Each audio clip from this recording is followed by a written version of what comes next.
Lucas Brown is the man so far this season, the number 29. Over the line to the final corner. Can he get the bike stopped? Those going to run deep. Brown's going to cut back through. Who takes the checkered flag? It's Lucas Brown. He takes it by just 0.08 of a second.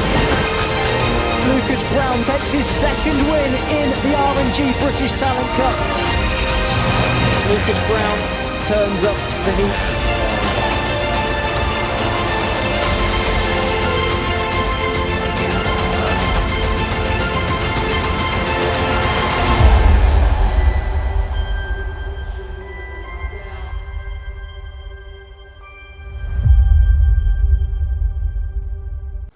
Right, okay, well, thank you for joining us today.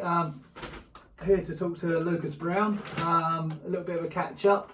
It's been a little while since we've done one of these. Last time we spoke was at some point towards the beginning of the season, wasn't it really, other than catching up here and there? Yeah, properly, yeah, it's been a while. So I know we've been following you through the season, and it's been quite an eventful one, hasn't it, really? Yeah, up and down a little bit. But more ups and downs, which is yeah, nice. I think obviously the now full trophy shelf behind us shows testament to what we're going to be talking about in a minute, I think. But one thing that struck me from the start, I know we were just discussing it with your dad just now, was a year ago you were going into this season, start of the 24 season, and you didn't really have a ride. You had the bikes, you had a mechanic, but you had no team. Steve Paxton had retired, and you were on the verge of going alone for the season with a bit of a privateer team, weren't you? Yeah, no, we I had my faithful mechanic, Reece Peacock. He was always with me. He's always been with me. And yeah, so the team that we were with in 2023, or in 2022 and 21, had retired, so they packed up, and yeah, we had nothing left basically. We had the bikes and no ride. So I was keen to do sport bike and get off the Moto3s.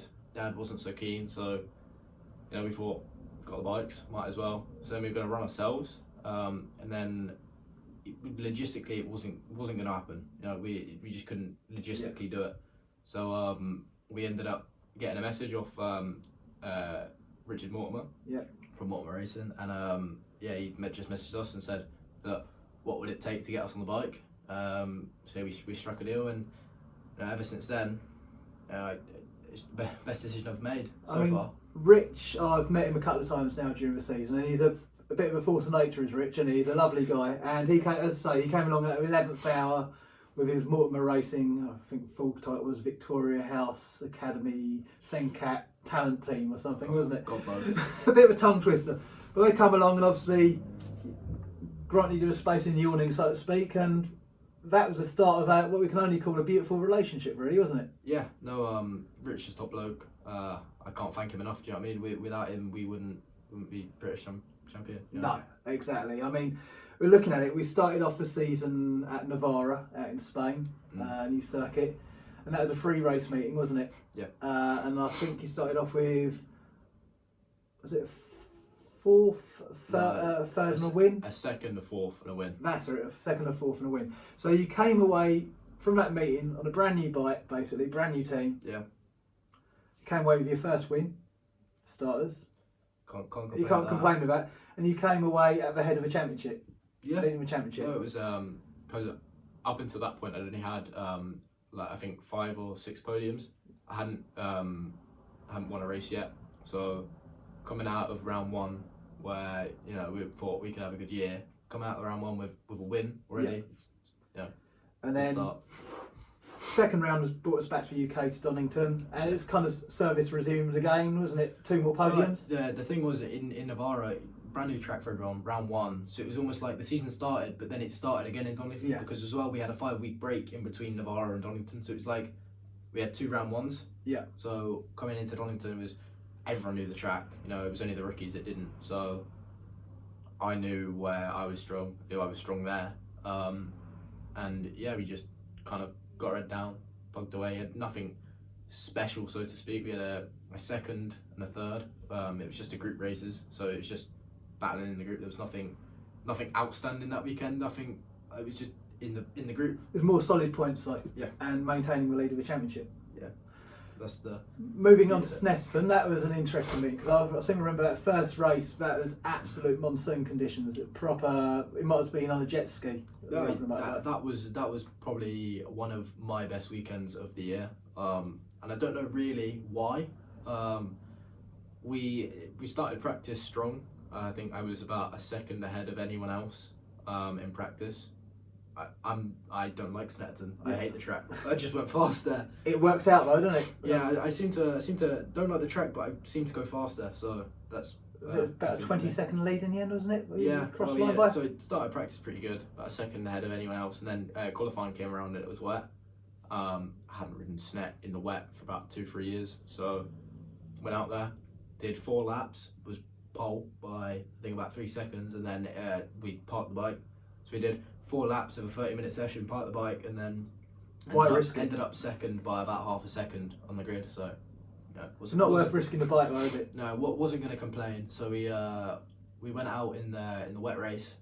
Knew I had pace, and instantly again started off strong in the race. Got to my pace, and just built out the lead. I think it was 20 seconds by the end, and I wasn't pushing crazy hard. It was just I was just riding. Yeah. So that was a win in race 1 and a second in race 2. Yeah.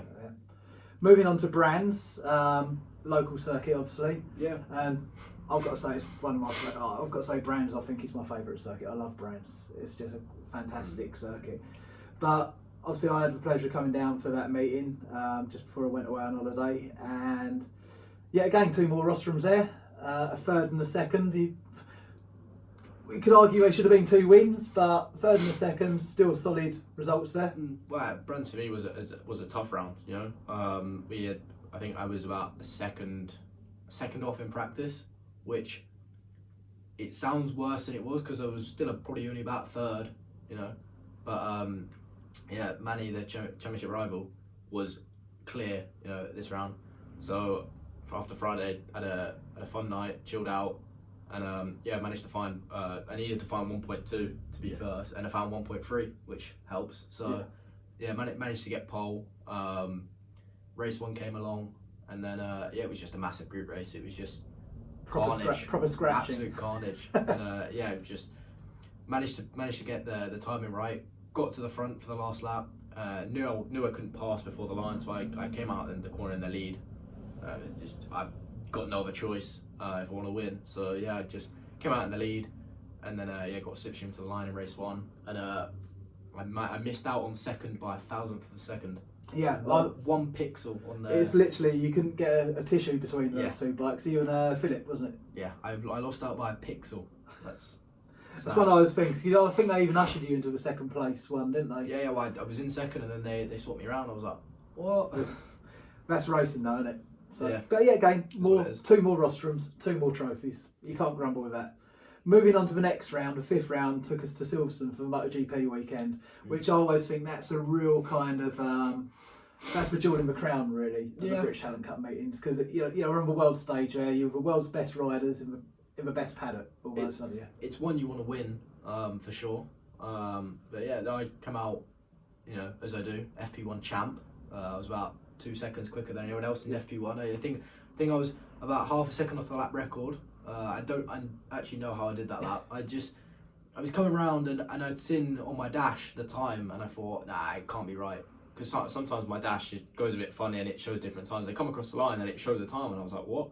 Came in and it was actually God knows how I did that. But I didn't. No one went quicker than it all weekend.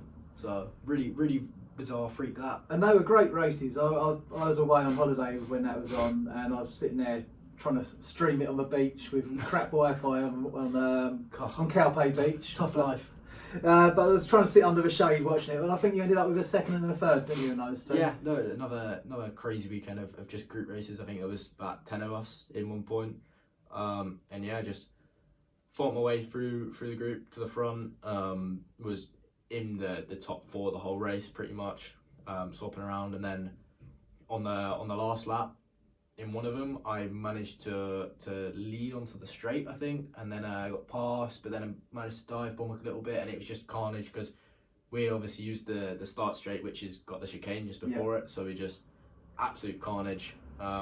Managed to do a lot of outside moves in the chicane, but I think I got second and third, which can't bark at. No, exactly. They're still solid points, and yet again, Exactly. still top of the championship. Yeah. Moving on to Thruxton, an old school airfield circuit down in Hampshire. I know this was not the strongest of meetings. Obviously, you had Marco Morelli coming in from the European Talent Cup on the MLAV bike as well to throw the cat amongst the pigeons a little bit. Yeah. Probably more to help Ryan out, maybe, to a degree. It ended up backfiring, I think, for them.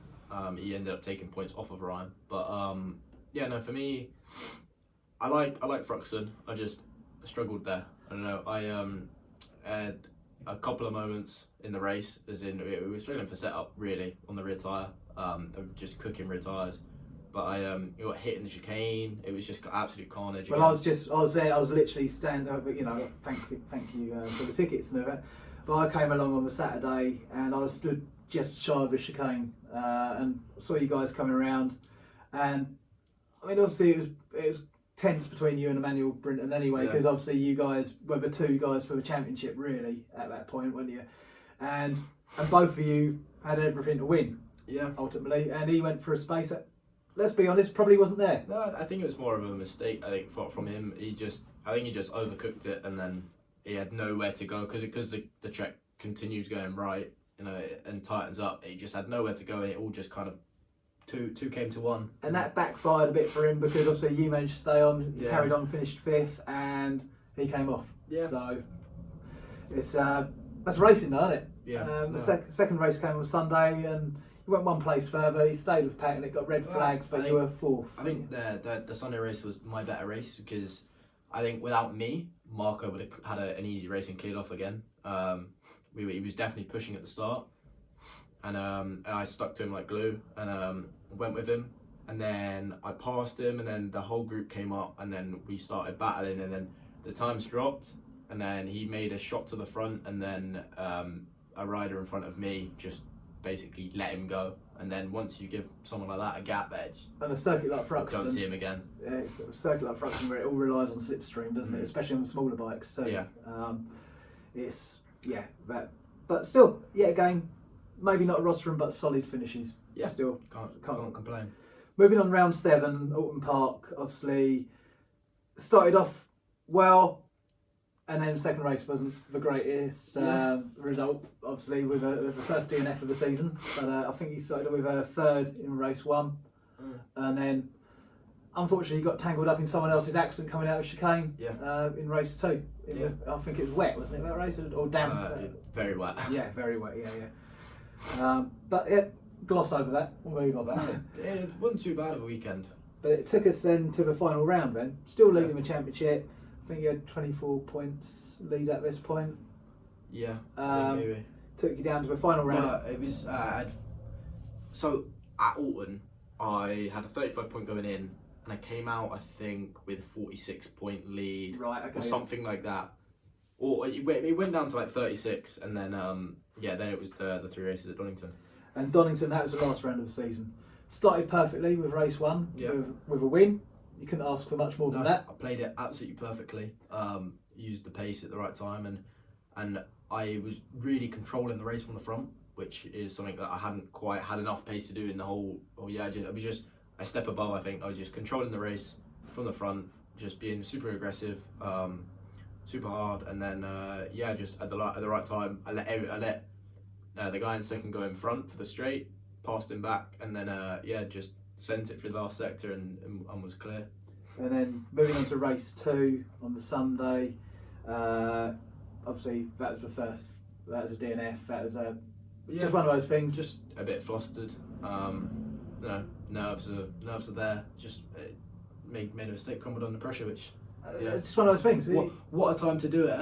Well, last round with it all to play for, but it'd be boring if it wasn't down for a while. The thing was we built up enough points to be able to have a little bit of a tumble. We kind of saved it by not tumbling earlier on in the year. So I had enough in the bag to kind of crash and still have a decent point lead. So DNF'd. and still had 24-point lead with 1 race to go. So that's I think that's the key with the consistency of the constantly scoring the points from the rostrums. That the consistency is what really paid dividends there, isn't it? So you went into the last race, obviously because of what happened in the second race, you had to start further back under the grid. Yeah, started 20th. Yeah, 20th. You're quite a way back. I started 20th, but I had the pace to be top 5. I started 20th, but I only had to get to 14th. So doing the math, it sounded like an easy race, and it was to an extent. I got back into the second group, which was from about, I think, 10th or 8th to maybe 16th, 17th. And it's not like the front group. It's very scary in those kind of groups because, bless them, they're all not as experienced as the front guys. The front guys, you've all kind of got that. You're all fast. You don't have enough time to be on wrong lines and stuff like that. Whereas in that second group, it was scary because everyone was kind of not running what you're used to, and it was just never battled with those guys before. So just super scary, and then managed to get through the pack safely, and then cleared off and caught another group of 2. And you crossed the line in 8th, which is all you needed to. As you say, you only needed 14th, but you crossed the line in 8th, which gave you the championship by 19-point margin. Yeah. So how did it feel when you crossed the line? Was it a relief off your shoulders there? I think relief was the biggest feeling. Not I don't think the happiness set in until like the drive home. Yeah. It was almost like a big pressure off the shoulders. We had a great turnout for it. I mean, I know you said to come up, but unfortunately it was a case of I couldn't get up there that weekend. But yeah, obviously Kyle came over with his wife, with Sandra. Obviously Carl Smith, your coach and mentor, so to speak. Yeah. Obviously your mum and dad there as always. Look, I don't think I've ever seen your dad crying, but there he was on TV, and he's I think great to see. A few people cried that weekend. Morty was one of them as well. It was good weekend. No, it's nice to see. Nice to give back to people who give to you. You know what I mean? Where we kind of got a break, a chance, an opportunity with Mort, and to give back is nice. Yeah, it repay his confidence in his faith. Yes. That's the thing. So, if you were to pick one race out of that season, what would your favourite one be? Favourite? Ooh, that's a difficult question. Maybe one of the Silverstone races, just because fun. Yeah, them group races are fun. If I have to, like, fun wise, that one of the Silverstone races, as in to look back on, it would probably be Snet, just because of 1 by 20 seconds. So to look back on that is like. And I expect that first win as well. That came out in Navarra as well. That feeling that the duck off monkey off your back. That was a happy one. It was a nice one, and so it was the Donington race. You know, I thought I was gonna like. I'd only won 2 races so far, and to win a championship with only 2 race wins is a bit weird. So, but consistency, third one at least. Consistency, that's the thing, and and the fact of the matter is you didn't drop from the top of that table the entire season. No. So you can't ask for more than that. Yeah. So obviously things have moved on from the end of the season. Literally no rest for Wicked. Next day you've flown back out to Spain with Kyle to go to Galdix for Red Bull Rookies selection event. Didn't even turn a wheel out on track, did you? No, I got there, signed on. This was all on the Monday. So I managed. So flew out Sunday night, about 3 o'clock in the morning. Yeah. And then got to Guadix Monday evening. Signed on, track walk, did all of that. Got the kit there, everything like that. Went back to the hotel, slept, come back out. So for day 1, and I got a phone call at about 8 o'clock in the morning. So about half an hour before I was going to go out, and it was the head boss at Dorna, Anna Espineta, and she said, "Yeah, you've got into the Red Bull Rookies. We've promoted you from the British Talent Cup. Congratulations on that." But it was a win and a loss, because that means I couldn't ride in the selection event, so we were there for no reason. So we kind of just had a bit of time in sunshine. Holiday. Yeah, but it was nice to watch other people, because obviously you get information off these people, because they're 11 of or whatever many of them, they're going to be racing against you next year anyway. So you guaranteed. And they're all the best from their own respective championships as well, aren't they? So it's all a great level. So that's one championship to take part in next season, for this season coming up 2025. So that's the Red Bull rookies, and that's a 6 or 8 round championship. 7 round, and that's what run with MotoGP on the KTM machines. And then obviously you had a little opportunity towards the end of last season with the MLAV team. Who obviously they promoted Eddie O'Shea to their Moto3 Grand Prix team. So you stood in for the last 2 rounds of the FIM Junior GP Championship. Yeah, there was a space in that team, so that was nice. And then I got a phone call about a week later, and Anna Sperter again phoned me and she said, we want you to participate in the Junior GP race for the last 2 rounds. So obviously never going to turn that down. No, so, I mean this is literally, it's a world championship still. I think it started off as part of a CEV kind of thing, but now of a European championship. But they've kind of promoted it to being a junior world championship, and it's basically Moto3.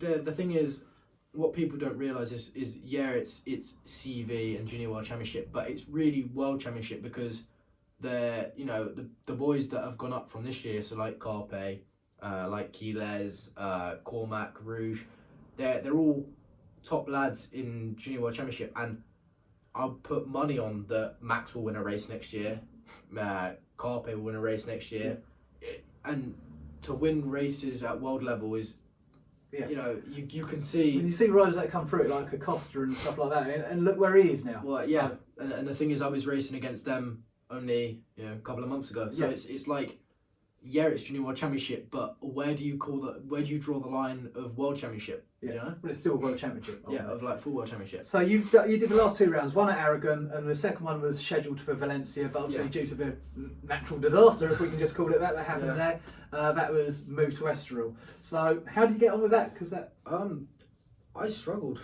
I struggled a lot. So I came into Aragon, cocky as ever, thinking, if I finish in the points, it's not too bad of a weekend.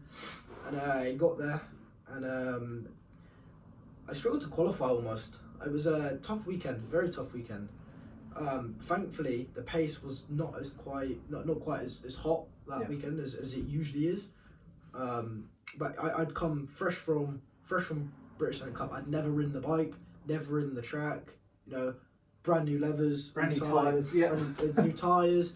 So the excuses are coming out, new helmet, everything. But the thing is, that's the truth. You're completely in a different zone. The bike's different, everything's different. You've only seen the circuit on TV and the PlayStation. That's about it. You've having to learn it all from scratch, and you certainly didn't put yourself to shame, mate. You put in some good performances.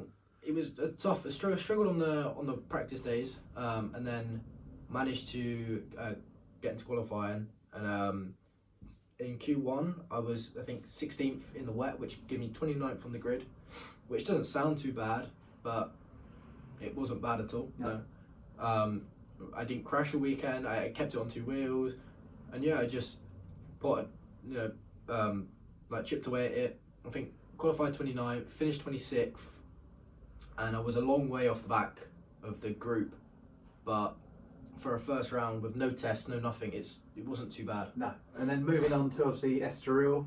So it's a 2 race meeting, that one this time. I knew what to expect. Had a little bit of time on the bike, obviously with Aragon. Learnt the tyres a little bit. So we'd lost a day of track time because usually we ride Thursday, Friday, Saturday, and Sunday, whereas we only rode Friday, Saturday, Sunday, which was actually a Monday, Tuesday, Wednesday, I think. So I started off strong. I think I was 8th in FP1. It was damp. I think I was about 3 seconds off, and then it just chipped away at the times slowly. And I made it into. So I was in Q1, made it onto the grid. I think in 30th or 29th again, and then I had an amazing race one. It was a double race weekend. So amazing race one. Made a good start. Got into a group. Which was battling for, I think, 16th, which is, very, very, very good for me. And then, I slightly dropped off the back of the group with another person, and then, we worked together a little bit, caught the group back up, and then, unfortunately for me, the tyre was just dropping off at the end, so I just didn't quite. We were very slowly creeping up on the group, and then the kid in front of me got the slipstream of the group, and then that kind of pulled him away from me, which dropped me off. But then for race 2, I had another okay start. Definitely something to work on for the future. But I got an okay start, and then I just kind of found myself in no man's land. The way the race kind of spread out, I just was on my own. And then when you're on your own in those kind of races, it's just It's hard to get a gauge what's going on. You might as well be walking around, So, but considering I was on my own the whole race at Aragon and on my own the whole race at Estoril, I was still, I think, a whole 20 seconds faster over the whole race in Estoril than I was at Aragon. So, can't complain. No, and obviously it's impressed the right people, because you've now found yourself a ride in Junior GP as well, with the a factory Honda team, Junior Talent team. Yeah. Which is obviously going to see you taking part in that too. Yeah, so I can't wait. It should be really good. There's some big names in the team, as in like team personnel, which is really nice to have behind you. And I got a whole fresh new start basically. I've got 5 brand new teammates, all from Asia, which I've never met before, let alone race against. So I've got to share a room with one of those. So you've got that should be interesting and fun. But you've got to say, you've got a good team, you've got good backing, and obviously the bikes are, although they're you've been racing a Moto3 bike, these things are the next evolution, so to speak. They're full World Championship Moto3 bikes. They're exactly the same as what you see in Moto3. So, you've got the kit underneath you, you've got the right backing, so it can only be going the right way, can't it? Yeah, no, I just got to pull my finger out.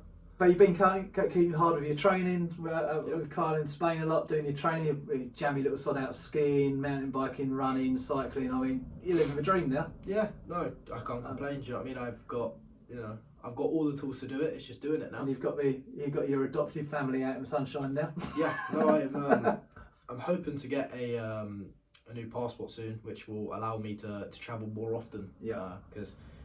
Without being in the EU, in the UK, it's difficult to get the travel in, because there's obviously 14 weekends of the year I have to be in a different country or whatever. But in Spain, I have to be on those certain weekends, and if I use up too many days training, I won't have enough to do the racing. So it swings around about, so you're trying to find balance.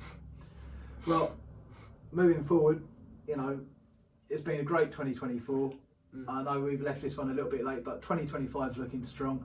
And all I can say from me and everyone else that's watching and through MotoGusto, good luck, mate. I mean, I think it's going to be a good season. It's been a pleasure to be part of your journey, and obviously look forward to continuing working with you to try and see how far you can get. Yeah, thank you. Thank you very much. Cheers, Lucas. Welcome. Thank you, mate.